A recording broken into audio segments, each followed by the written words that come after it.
لمواجهة طبعا الموجة العاملين بالجهاز الإداري للدولة والشركات التابعة للدولة وأيضا للمعاشات، وهتبقى بمبلغ 300 بتواجهها. ويمكن يعني تأكيدا من فخامته للحكومة بضرورة مراعاة الظروف اللي احنا النهاردة المواطنين بيجابوها.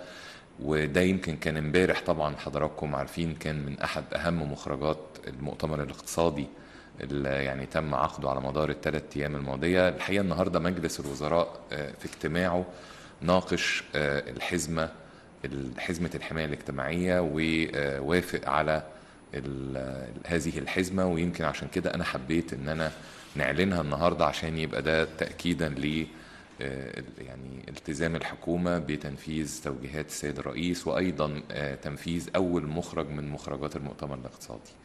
الحقيقة يمكن أهم هذه القرارات أو أهم مكونات هذه الحزمة اللي هيعرضها بالتفصيل معالي وزير المالية.